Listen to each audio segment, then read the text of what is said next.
Hello, world.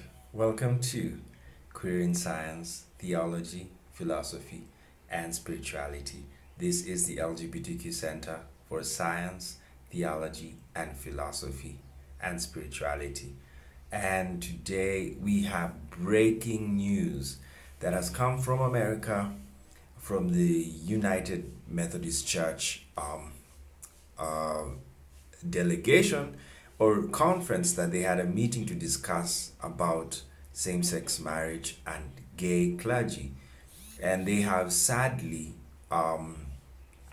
they have sadly uh, denied and rejected same-sex marriage and LGBTQ clergy. It's a very sad event, but it is understandable because the power that led to this was the African Methodist Church. This is a wing of the church that is against, most of them are against LGBTQ unions and LGBTQ clergy.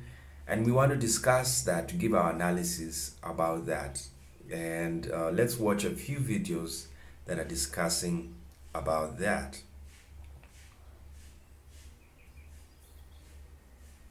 Tonight, a passionate religious debate is threatening to tear one of the nation's largest church denominations apart. All new at 10 o'clock, we got Marian Martinez and Richardson to explain the fight over the future for the United Methodists. Marianne? Well, Doug, congregations across the Metroplex, included First United Methodist Church here in Richardson, had been briefed about today's vote in Louisville previously by their ministers. Despite that, church members called today painful and emotional and ended with people on both sides of this political and religious schism threatening to leave the church. It has been very painful, and I can't do anything to erase or remove the pain and the harm that has been done. At its meeting of worldwide church leaders in St. Louis, the United Methodist Church voted to keep a ban on same-sex marriage. That vote included punishment to clergy who defy that, including defrocking. It was especially painful for Reverend Rachel Bachman, who takes pride in the openness of the church she leads, Oaklawn United Methodist Church in Dallas. Her message to her congregation: that I see you, and I know that you are wounded and angry and frustrated. We are all broken by having gone through this process. She traveled to St. Louis as part of a group trying to convince church delegates to vote for a different plan, the One Church plan, that would allow individual regions or churches flexibility to do what was best in their own communities. It was voted down, and there were accusations of vote buying. In a day that included tears, demonstrations, singing of hymns in St. Louis, many by the church's own rules. Okay, so that one is one video that has shown us the sadness that is in the LGBT wing of the Methodist Church, and you can see Rachel Bachman is very sad, and I can relate to that sadness because there is really no issue having an LGBTQ clergy and celebrating gay marriage, because union is union.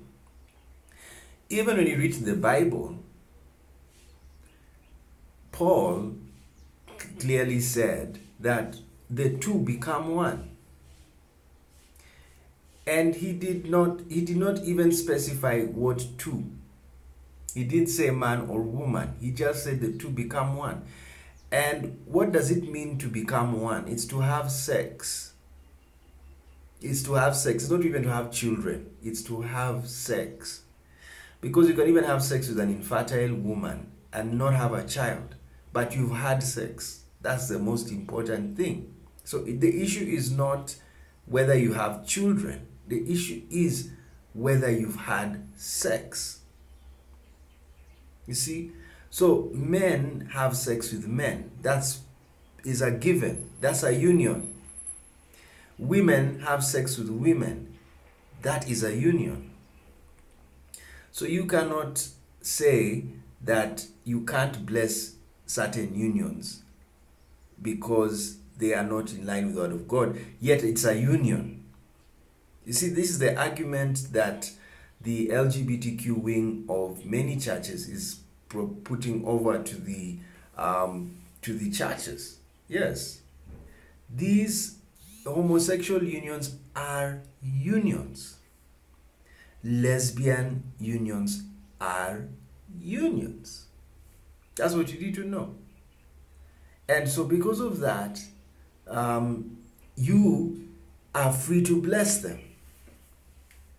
I support Rachel when she said that have a one church plan whereby regions can go on doing what? They can have their own, regions that support gay marriage, they will have their own gay clergy and marriage.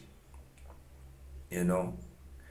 And then the regions that don't want, they can go on not wanting. I support that plan because I've come to realize, even I posted this on Twitter, it is, you should understand, this is, all that has happened is a sign that there are some differences that make us stay apart from each other.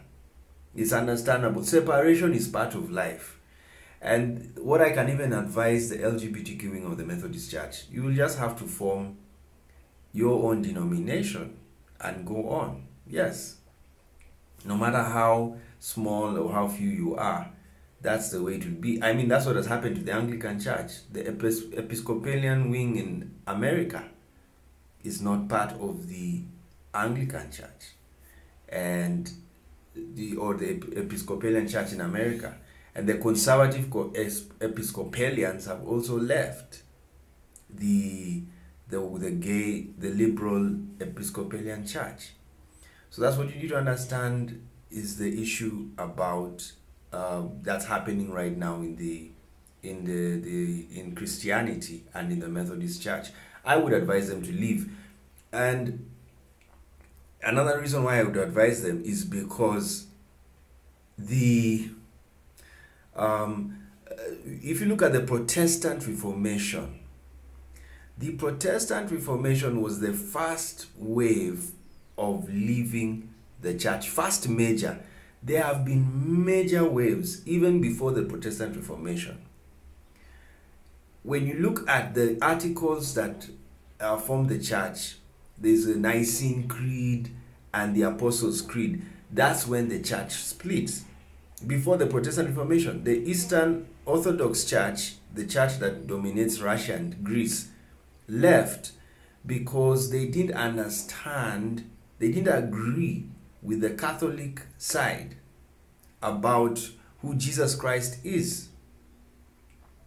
So when they had a meeting in Nicaea, they disagreed and they left. That's when the Orthodox Church left Catholics. That's why it's the Russian Orthodox Church is not the Catholic Church. It is completely different.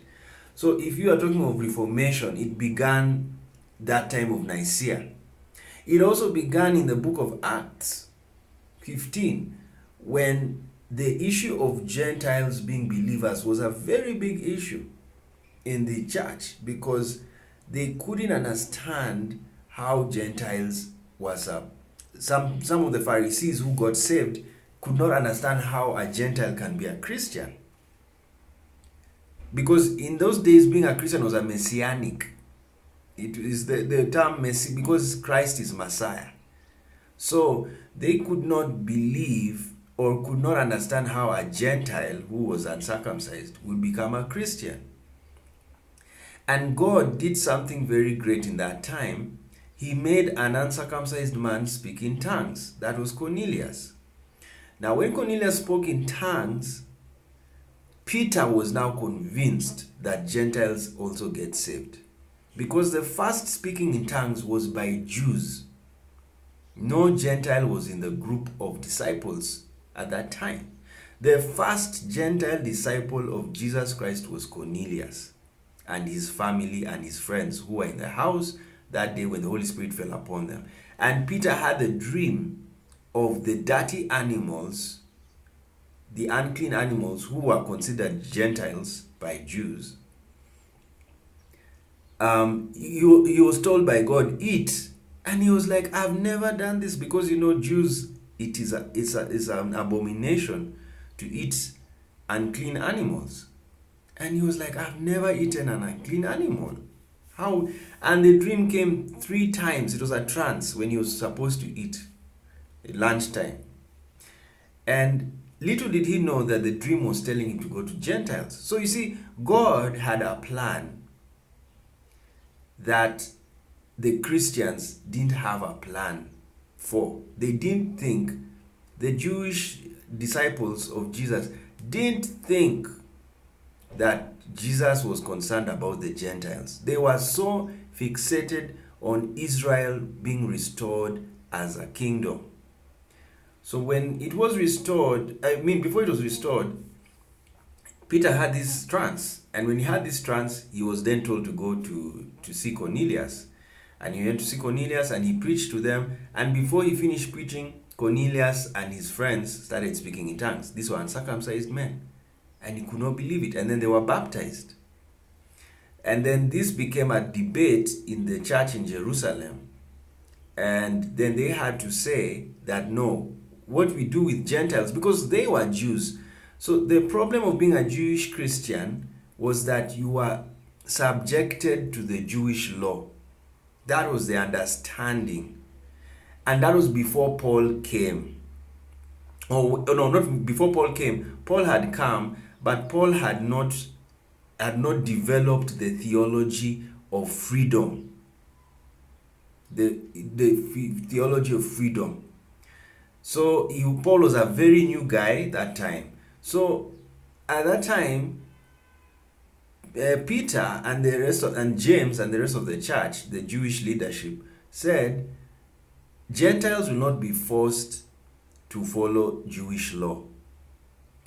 But the only part of Jewish law they won't follow is fornication. They will follow is about fornication, about eating things strangled, and I think there were about 3 of them. But the circumcision, they didn't need to circumcise, because Cornelius was the evidence that you can receive the Holy Spirit even if you are uncircumcised. Now, the problem of the book of Acts, it does not tell you what happened after that. There are some people, that's when splinter groups were formed. So some disciples didn't agree with that. And they went on to block Gentiles from becoming Christian.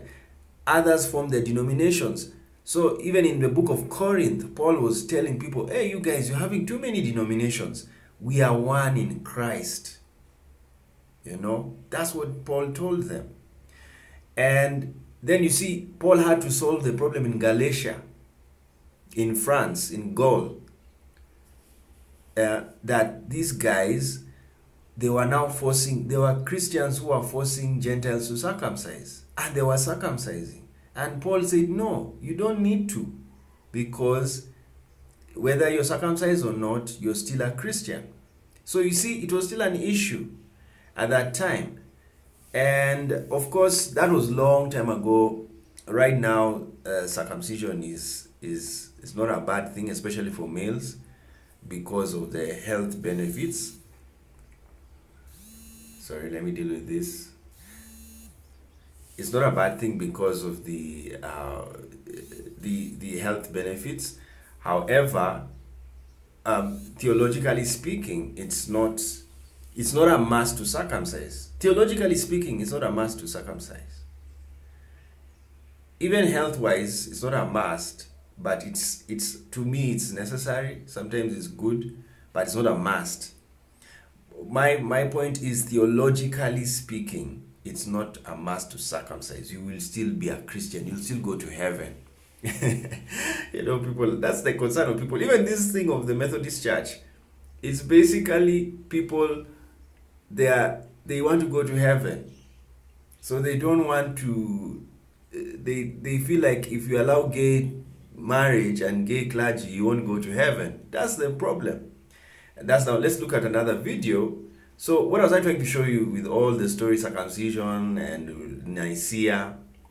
I was trying to show you that divisions are part of life. They are part of life.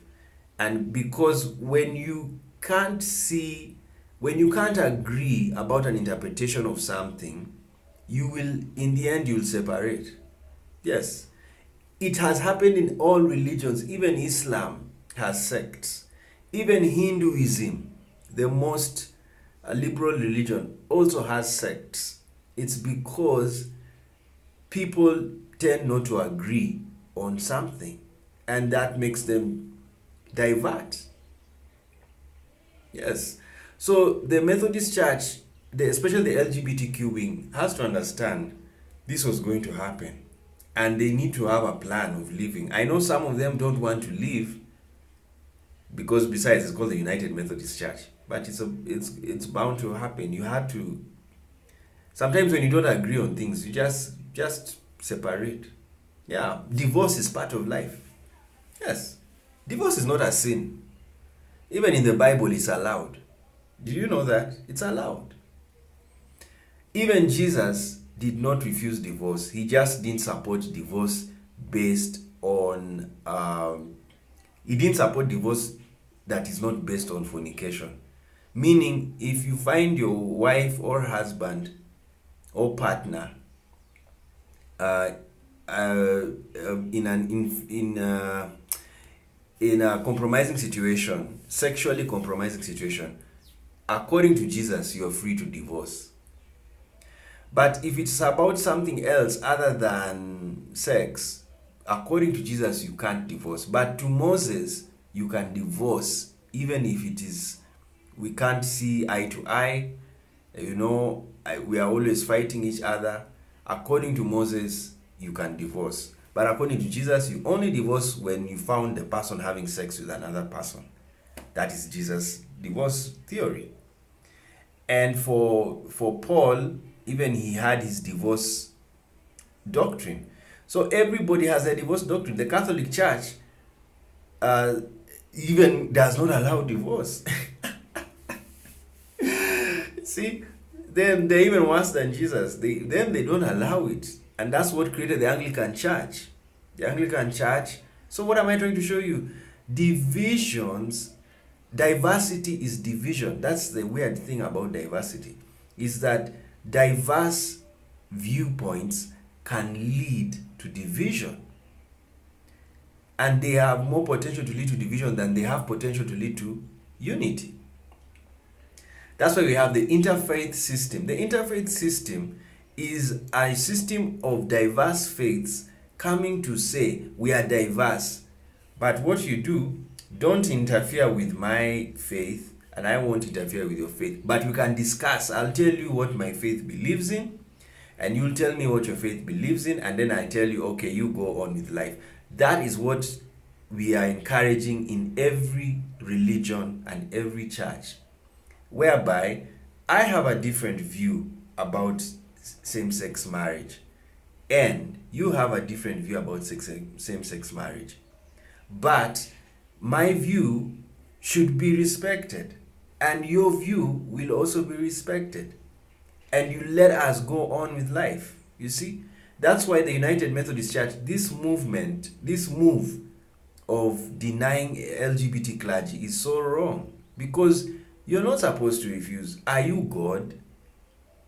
Did you call that gay man? Rachel is a lesbian. Did you call her? She was called by God. She got the calling, and she knows how she got it. So why are you attacking her that she can't serve God? Go and ask God who gave her that authority, because she has authority. Yes, she has. Gene Robinson, the bishop of the Episcopalian Church, is with his man. I always tell people that story. He's even having sex with him, and he preaches. Yes. Why has God not shot him down with lightning bolt till today? What does that tell you? He was called. Yes, God is with him. Nothing has happened. Nothing bad has happened to Gene Robinson. And he's with his partner, his husband. So, What's the problem? If God really hates gay people and gay clergy, he would have killed Gene Robinson the moment he just did the first service. But he didn't do it. He didn't. He's still alive. We'll look at it now in the videos as we finish this. So let's go to another video.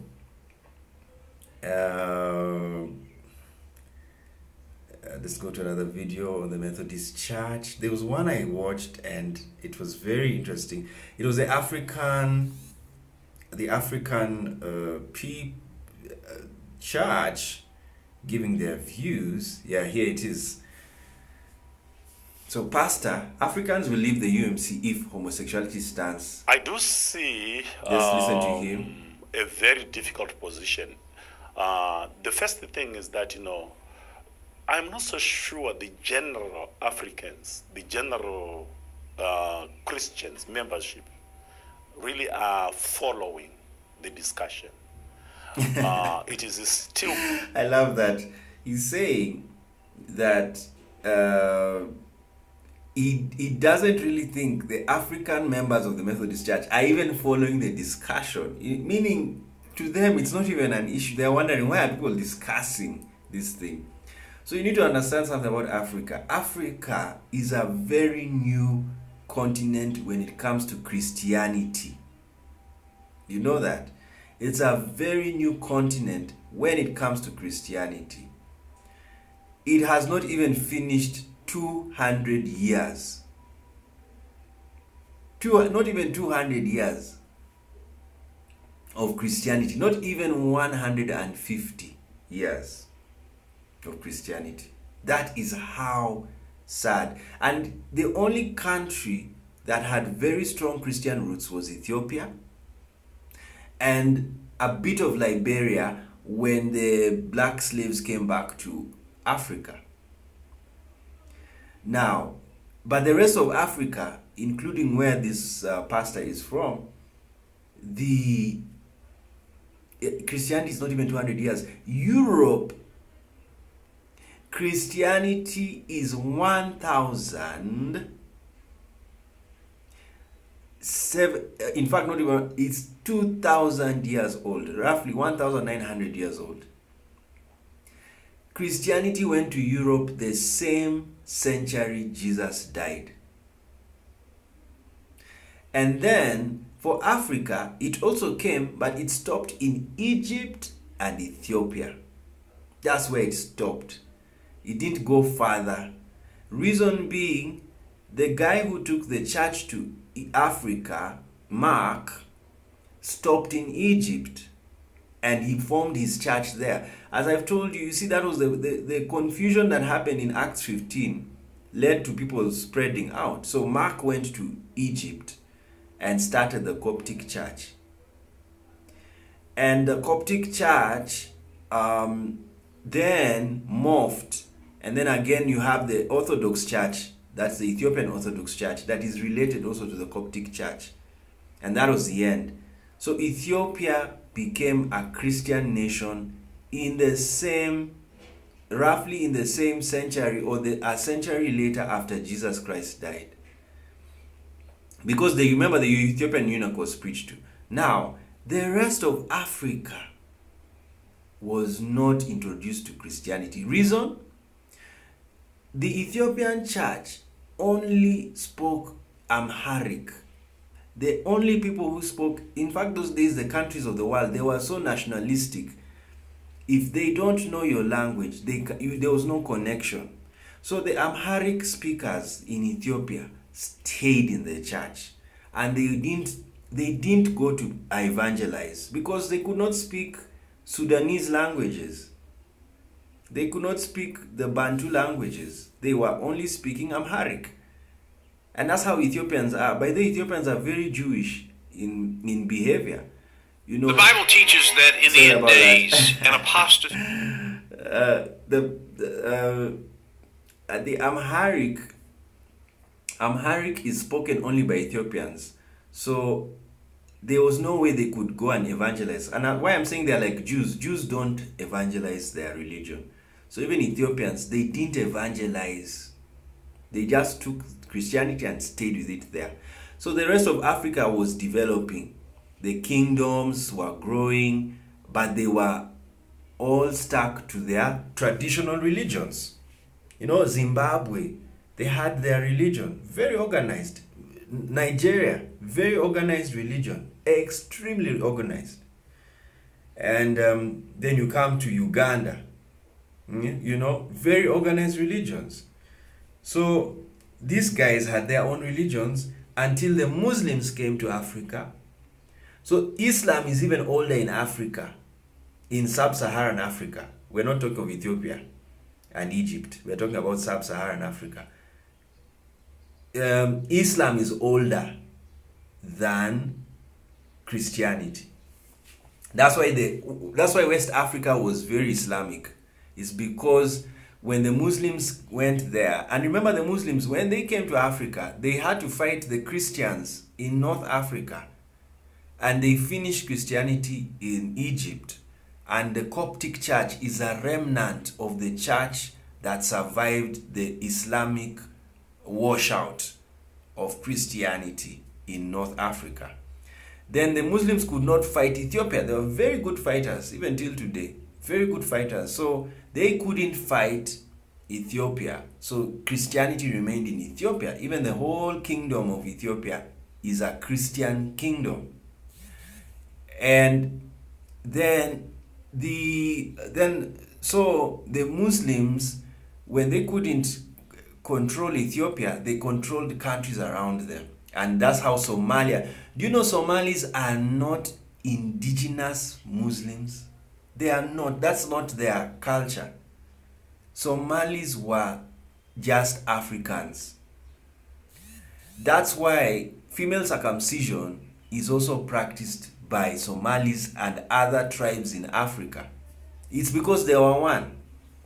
They related to each other. They were not Muslims. And even for information, even Islam, they practice female circumcision. So that tells you, if you want to know cultures, you look for their commonalities. So that tells you there's something strange about cultures that do female circumcision. 80% are related to each other. That's what you need to know. So the Somalis received Islam and they changed. That's why Somali have their own language. It's not Arabic. It's Somali. Because anybody who has his own language, it means the religion they acquired is not theirs. That's what you need to understand. Even English. The religion of English is not Christianity. The religion of you see, the true religion of Christianity is supposed to be Hebrew. Yes, it's not supposed to be Greek, because Jesus, and in fact Jesus even spoke Aramaic. That was a corrupted version of Hebrew. It is a Hebrew from Syria. So Christianity is supposed to be a Hebrew religion. Judaism is a Hebrew religion. Islam is an only Arabic religion because Muhammad was an Arab. But if Muhammad was a Somali, Somali would have been the language for Islam. If Muhammad was an Englishman, Islam would have been an English religion. It's that he was an Arab, so the language of the religion was Arabic. And even the Arabs who lived in Saudi Arabia were not Muslim. Also, all religions are artificial. That's why we are telling people, come on, wake up. Any religion is okay because they were all created by man. Was Adam told to get saved? Was he told to get saved? He wasn't told to get saved. Yes. I always tell people there was no hell. There is no hell because God did not even say the word hell in Genesis at all. No hell. And you come to Africa, which we are talking about. Africa, if you go to African religions, they do not believe in hell. Everybody goes to heaven. You become a star. Everybody. Yes, that's what I like of African religions. There was no hell. There was no concept that someone is going to be punished for what. Concept. In fact, we're going to start a playlist called Concepts. We're going to talk about sin. Africa didn't have the concept of sin. Yes, didn't have that. Many religions didn't have a concept of sin. They had a concept of reconciliation, whereby if you disagree, we come together and we see how we can agree. Others had a concept of banishment, that if you do something that we don't like, we throw you out. You're banished. That's what Africans did in some religions. And Africa was so united as villages that when you go to another village, everybody knows this one was banished. They were so communal those days. So they knew this one, these are the banished people. They have been chased from another. And it's more or less similar to Israel. Because in Israel, whenever someone murdered, he would run to a fugitive. He would become a fugitive and run to a refuge city and hide there. So when the guy comes to the refuge city, the Israelis would know, oh, this one is running away from, he did something. So we'll keep him. We'll talk about that when we read about the refuge law in Israel. It's there. Yes, the refugee. Now, anyway, so what was I talking? I was talking about Africa. How Christianity, Western Christianity, is very new in Africa. And so the Africans you see today who are in church are thoroughly brainwashed by Western Christianity. And so to change them, now the West has been Christian for far too long. Now they even live in Christianity. Over 1,000 years of being Christian. 1,000. Africa only has 100 years. Just compare that. Think, do you know that's why there are more theologians from the West? We read Martin Luther, Calvin, Zwingli. It's because these guys were in religion for thousands of years. They found books. They have books. Africa has no books because it's not a religion. It's not our religion. So how are we going to start writing? And even if you start writing, we cannot write as much as them. They've been writing for 1,000 years. Even now they are tired. Now they're even atheists. So this is what you need to understand about Africa. And what has happened now is the current African Christians are so connected to Western Christian doctrine, the old Christian, Western Christian thought. So this is why you're hearing this man talking like that. So forgive him.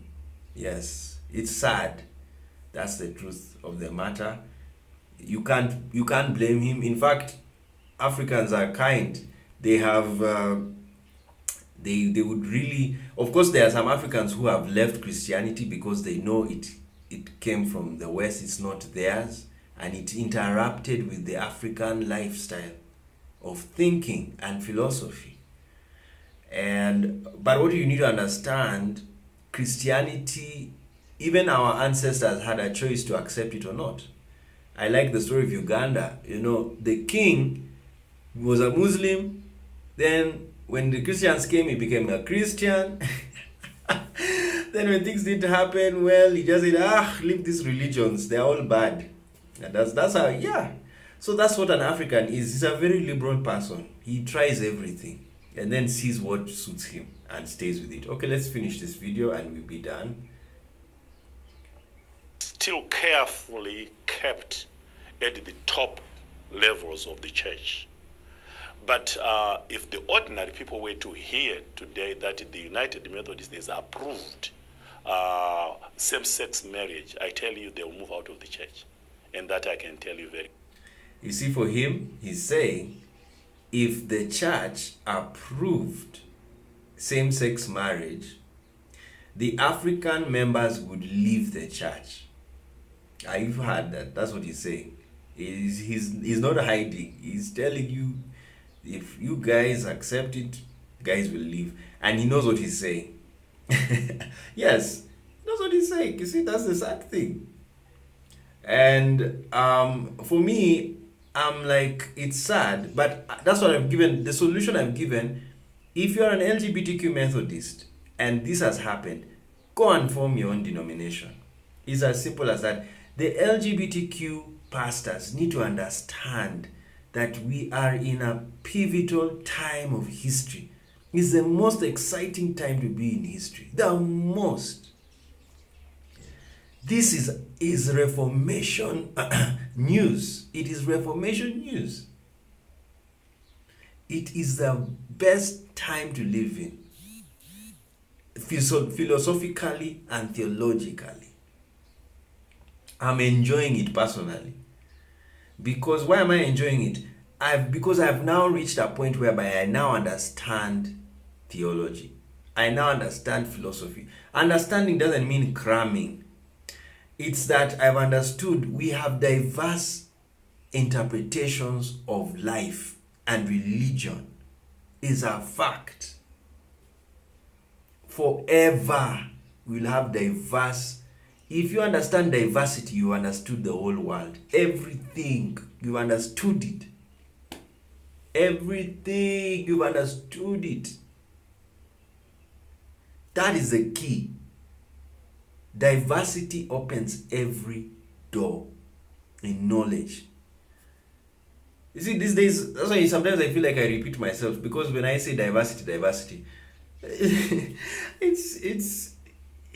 everywhere. You know, even in writing books now, you can write a book on anything once you've understood the principle of diversity. Anything. Diverse hair. See, my hair is not like somebody else's hair. So you go and find the reason why. It's so interesting. My skin is not somebody else's skin. There's a reason. So you find it. That's diversity. But you see, majority of humans live in monoculturalism. They think that their skin is the only skin. Their hair is the only hair. You see, that is what is confusing very many people. They need to know there are different types of skins, there are different types of hairs. There are different types of ways to go to God. You don't have to go to God through Jesus. Yes. Jesus was not there before in the time of Abraham. So how did Abraham go to God? Paul answered the question very well in the book of Hebrews. Faith. Yes. Faith. What is faith? Do you know the definition of faith in Hebrews 11? It has no God. It has no word God. Faith is being sure of what we hope for and being certain of what you do not see. There is no word God there. There is no, that faith means to believe in God. No. Even an atheist has faith. It's just that he doesn't have faith in God. An atheist has faith in science. I believe the world is spherical. Why does he believe? He hasn't seen it. He hasn't seen it with his physical eyes that the earth is spherical, but when he watches the pictures from NASA, he believes that those pictures are true. That is faith. You see, I believe the earth is spherical because when I look at the moon, it's spherical and the sun is spherical. So to my understanding, then the earth is spherical. That is a belief. I have not come out of the earth to see whether it's spherical. And the flat earthers, they also have a right to believe the earth is flat because they have not seen with their physical eyes that the earth is spherical. So they can believe the earth is flat because they have not seen this. They don't believe NASA. In short, a flat earther doesn't believe the NASA's evidence that the earth is spherical. They say the pictures are concocted. Go and check on YouTube. They are there. Very learned people. They know English very well, but they don't believe the earth is spherical. They believe it's flat. Okay, so let's finish. You know, so it is not, I don't know how, say, come February 2019, say, you know, we officially say either we have removed or we've accepted same-sex marriage. I don't know how we can report that back home to our constituencies. And people will think really that we are misrepresenting what they believe and what they culturally accept. So I don't see it as having a very positive thing in Africa. That's my thinking. But yeah, so you see him is saying the culture in Africa, and this is the issue of the LGBTQ issues, is the cultural viewpoint.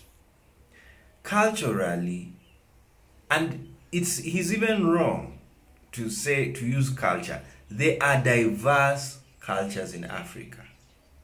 The mistake that happened in Africa was Christianity became the universal culture in Africa for the Africans who became Christian. The moment an African became Christian, this is what Africans need to know. They surrendered their African culture, and they borrowed and they took up the Western Christian culture. That's why many African Christians look like Western Christians of 1700. Yes, it's because they swallowed it.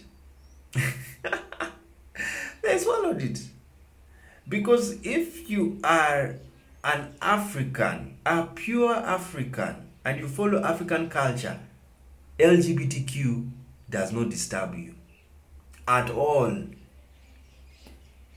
Yes, it doesn't. That is what happened in Uganda. There was LGBTQ behavior in the palace. It was not disturbing anybody. Do you know why the martyrs existed? It's because they changed their culture. They took up Christianity. Before that, they were worshiping gods in Buganda. Then when they became Christian, they had to surrender their cultural practices, which included homosexuality. And when they surrendered, the king was very angry and he killed them. He killed his lovers. Don't let anybody tell you that it was persecution. No, he killed his lovers. There were very many Christians in Buganda. Why did he not kill them? No, he killed his lovers. That's what happened. He was so angry that his lovers left having fun with him in the name of Christianity. Yes, I'm telling you, that's the truth of what happened in Uganda. And so what am I trying to show you? That why is it the king of Uganda, Buganda, he was in homosexuality? It is because he was not a Christian. Christianity hadn't come to Buganda. Even his father was very good at enjoying pornography, live pornography in the palace. It's there. The records are there. It's because they were not Christian. Because that time, of even the father of Kabaka Mwanga, it was only Islam that was around the area. And Islam, Muslims, they don't really force you to follow their religion. Yes, they don't. Christians do. Because Christians were given a commission. Go and preach. That is what happened to. In Islam, there is nothing like Islam. It is kill. Yes, in Surah 9, if somebody doesn't accept the religion, kill. And you see, Muslims do not follow that surah. Yes, I always tell people, terrorists, there are very few Islamic terrorists for one reason. They don't keep that surah 9. It's very clear. And then a second thing, the reason why Muslims don't keep that Surah 9, war is over. That Surah 9 was written when Muhammad was on the military expedition to spread Islam and to destroy idols. The Arab world was filled with idols. There is no difference between an Arab and a Jew and an African. They all worshipped idols. Go to Nigeria, they had idols.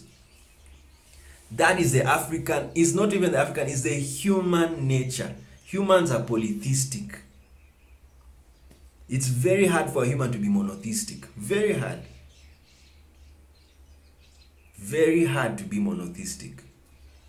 Yes, because we are polytheistic. We worship our presidents, we worship our leaders, we worship our parents, we worship our partners, we worship, we are addicted to other things. We like watching soaps, that's worship. We are polytheistic by nature. A monotheist is very hard. Very hard. We worship money. My God, look at how people work so hard to get money. So, polytheist, we are polytheistic by nature. I was even thinking about Jesus' statement that you can't serve two masters at one time. No. People are serving very many masters. Someone has gone to work. At work, this guy tells you to do this. And then another guy tells you to do this. You will do it. You'll do it for all of them to get money. Yes. You will do it. You will not say, I only have one master. And that one is the only one I listen to. No, you will do it. You will help people. So you have more than one master. It's life. So there is no monotheistic. Now, let's go on. Let's imagine the headlines of even secular newspapers. Say we take that position, what will be the headlines? If the headlines are United Methodist finally accepts, homosexuality, that will have a lot of pushback. So how will the people read that?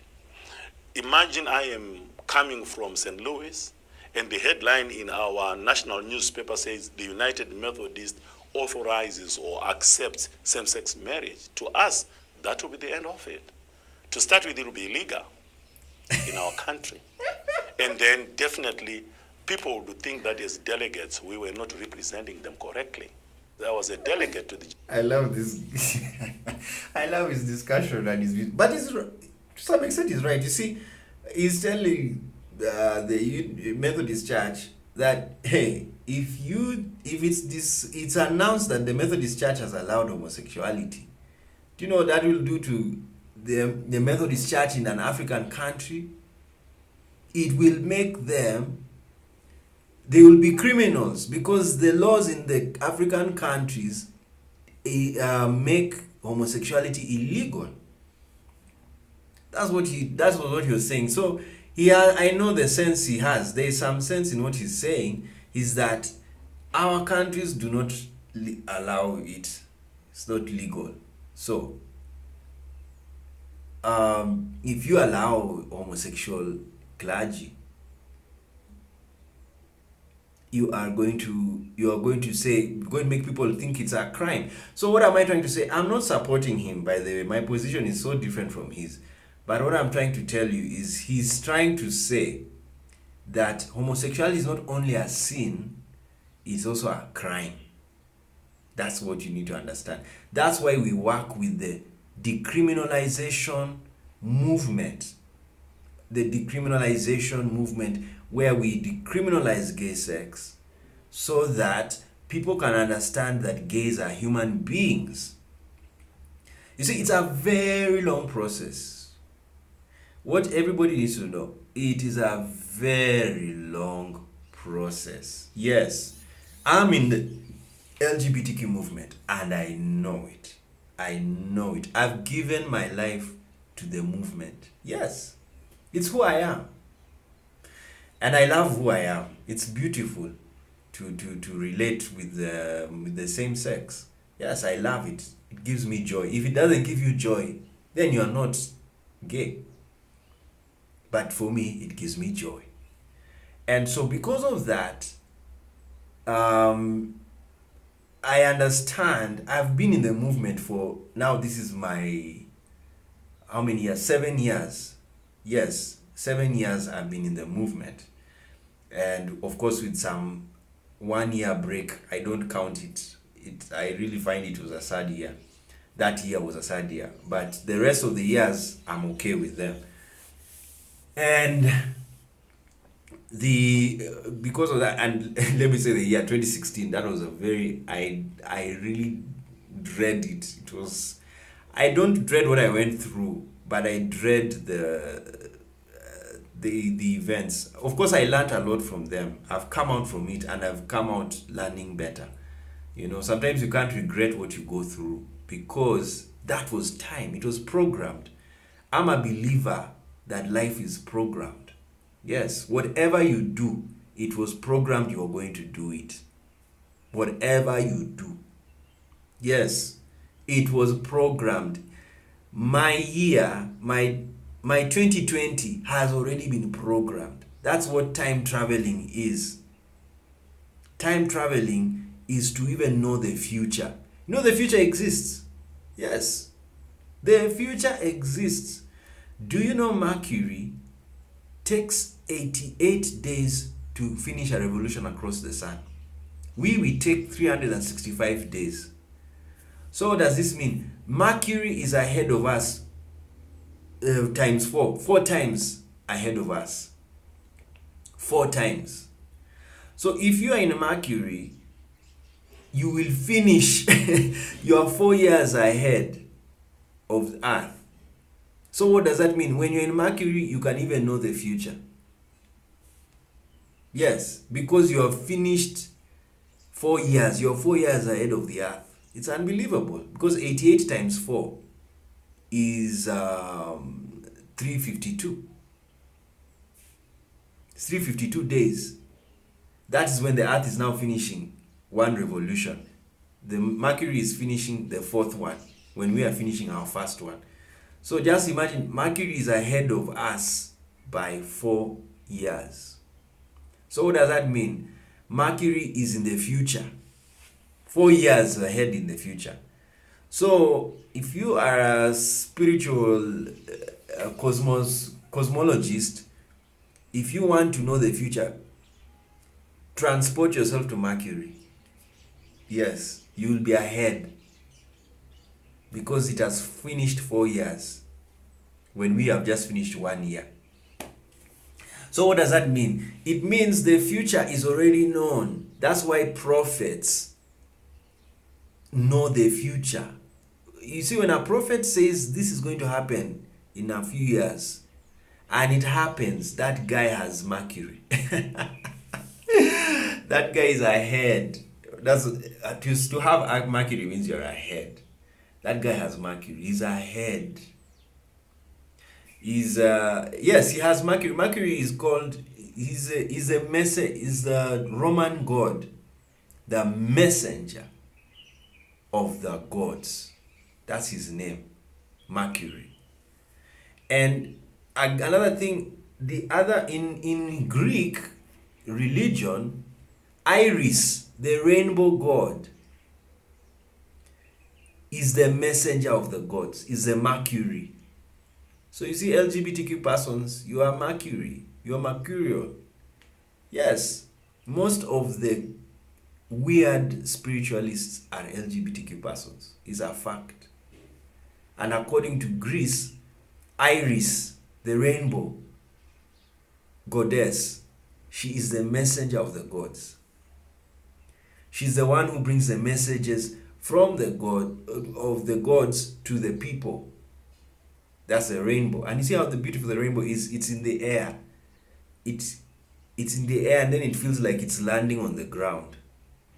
You know? And then that means that the air, the gods from up in the sky have sent their message through Iris whenever you see the rainbow. So you see the power of the rainbow? It is mercurial. So, so what I'm telling you is that my life is programmed, your life is programmed. Everything is programmed in the world. Whatever is happening or has happened in the world, it was already known. The problem is we do not know every event that is supposed to happen. Yes. Like Trump being president, somebody knew it. It was going to happen. Look at The Simpsons, the cartoon. They predicted Trump was going to be president. Yes. That's what you need to understand. That spirit, humans have it. We have the spirit of the future. Some of us, not everybody. And you can be very exact about events. So when you are the exact of the events, they happen, then you're called a prophet.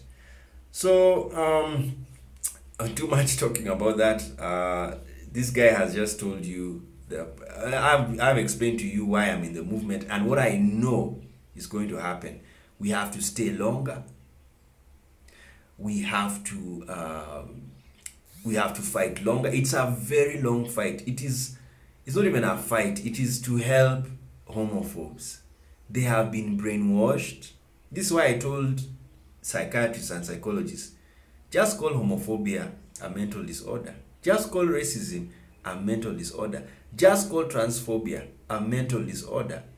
Because if you sit down with somebody and you explain to him homosexuality, like how the Lgbtq church, the Methodists have explained to them, to this black pastor, our brother, if you explain to him homosexuality and he still can't understand that is sex, then there's something wrong. Yes, it's a mental disorder. Yes, I'm telling you, these days I don't argue so much with homophobes. I live with some of them. Yes, I don't argue. I just know this one, oh my God, there's something wrong. Because you've explained to this person sex has happened. Then secondly, you explain to them that even if the law of Moses made it a crime, it was happening. Only 4 kings of Israel stopped homosexuality. The rest allowed it to happen. Only 4 kings. The rest allowed it to happen. So what does that mean? And there was a law. You see? There was a law. So what I'm trying to say, then you can't attack somebody who wants to make a law to allow LGBTQ persons to be clergy, to marry. Yes, why will you attack them? Because if there's a law and it's happening, so what is wrong if there's a law that allows it to happen? Nothing wrong. Because even without the law, it is still happening, which is worse. It is worse when it's happening and the law says it should not happen. Because legally speaking, the country's laws are not in reality. The country is living in illusion. Yes, look at Africa. Corruption, all of these things. It's because there is no legal realism in the system. They have laws. Most of the laws in Africa are so colonial, it hurts. So colonial. Only the constitution is what they have made that is theirs. But the laws, colonial. What does that mean? Are we colonial as Africans? No. We are independent unless we are still colonial. So that's what you need to understand. So this pastor is trying to tell us that, because it's a crime, we don't want to be associated with criminals. It's so puritanical. It's so sad. I know, and people are not understanding why Arthur laughs. I laugh because, sorry to say, we've understood what is happening now. That's why we don't attack homophobes. We know how to deal with them. It is so mental, it's so spiritual. It's so data. Yes, it's a very big thing. We are dealing with a very big thing. And for Africa especially, it's more serious. You see, Europe, they are wondering. That's why I always tell European friends of the LGBT community in Africa, please don't stop being friends with African LGBTQ persons. Understand where we are. Africa is like that. Yes. Africa has so many problems. So many. It affects even somebody's thinking. You see the West, why they have allowed gay marriage? Economically, they are sound. They are okay. But Africa, most of Africa, people are still looking for to survive. They are going through hell. They are poor. They are complaining. You know. Now imagine just telling them about gay stuff. They're like, please, just do what you want. You know. That's where Africa is. It's because the economic situation is a problem. The political situation is a problem. There are a lot of problems in Africa. So those problems can even shape your thinking. There was a very good video we saw, and we'll even leave it for you, that poverty changes the brain. You're talking pornography? Poverty can even transform your brain. Everything. Let me tell you, our brains can be transformed by anything, even a video. Yes, because pornography is a video. So if it changes your brain, then what about videos about politics? What about videos about science? They will change your brain. Music changes your brain. It releases a hormone, endomorphins. If I've forgotten the term. It releases those hormones. You know, every time a hormone is released, it will change your brain.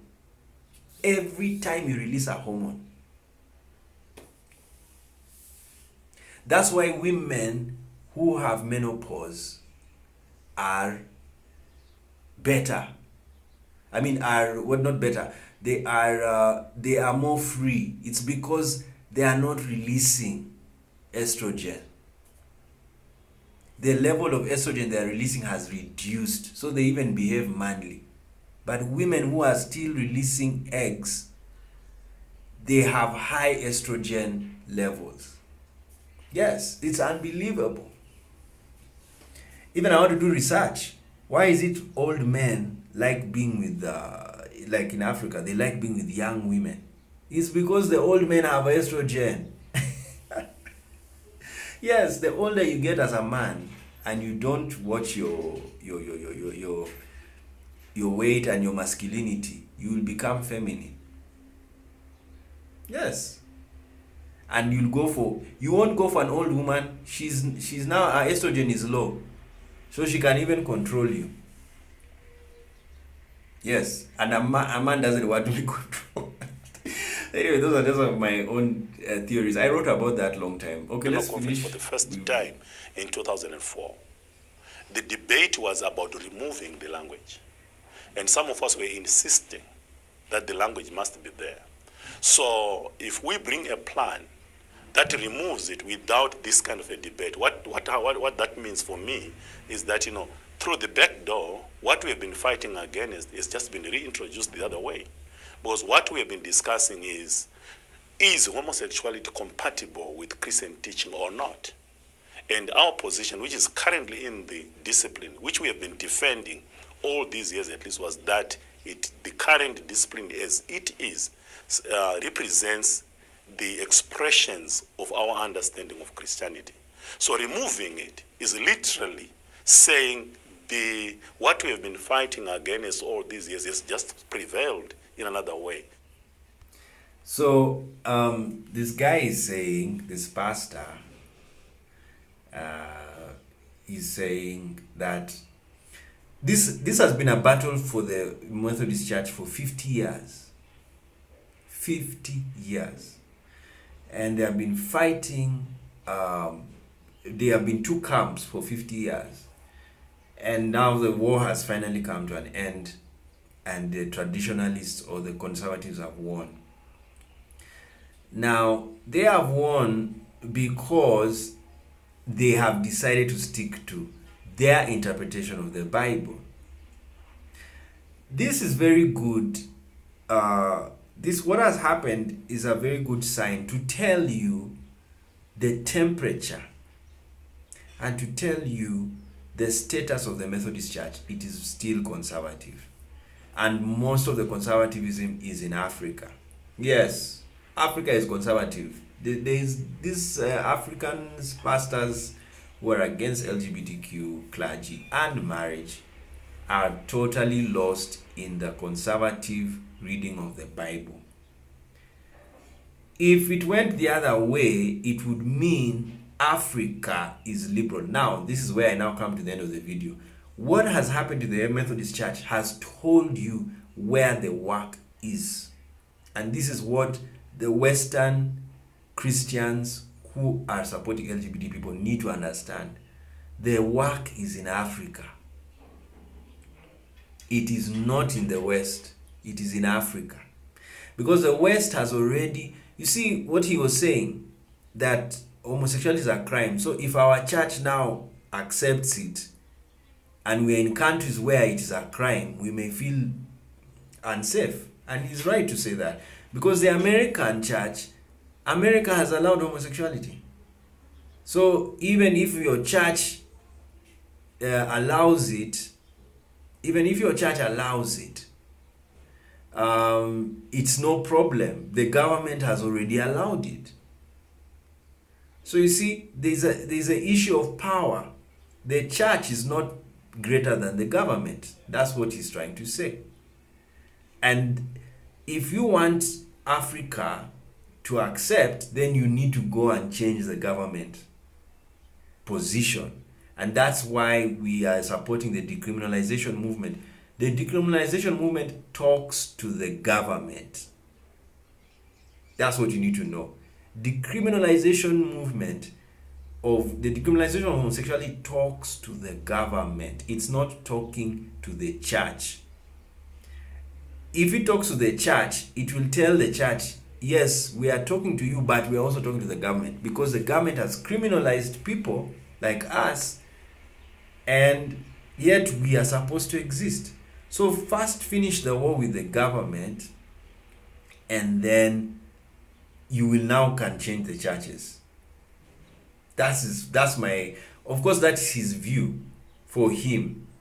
Yes, he has given his view. I've respected his view from that angle.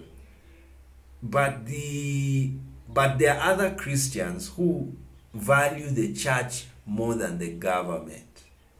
So even if the government decriminalizes, you see what has happened in Angola? Very, very good story. In fact, Angola, we are going to do a video about Angola. Because before Angola did this, they had to deal with their churches. Yes, they had to deal with their churches. It was a hilarious, when we read the article of what happened in Angola, you will laugh with me. It was hilarious. They had to deal with the churches, and then sober-mindedness came to the government. It is even the parliament that made a law. Congratulations to Angola. Congratulations to them. Forever. It's their parliament of black men and women that decided not to discriminate. Imagine in Angola, it is a crime to be a homophobe. If you deny a gay person or a lesbian a job because of who they are sexually, you are arrested. Brilliant. But they had to do something. They had to go and sober the churches.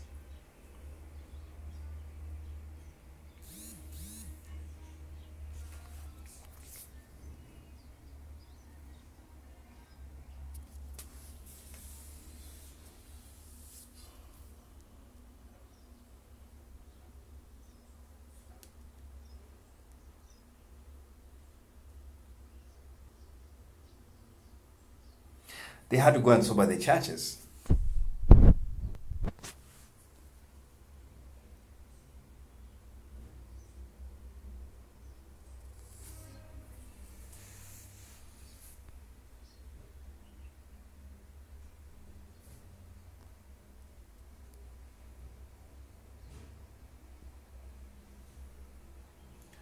Sorry about that. We had a problem there. Yeah, so they had to go and sober the churches. So that's what happened in Angola. Have you had any protests in Angola? None. That's an African country, black. Nobody is shouting in the street. It's because the government was to really listen to the LGBTQ issue and solved it. Another country that's coming on, Botswana. Yes, wait and see. They are going to accept with ease. With ease. Because homosexuality is a science topic. Do you know, if you are to change the countries in the world, include in the biology textbook, talk about homosexuality.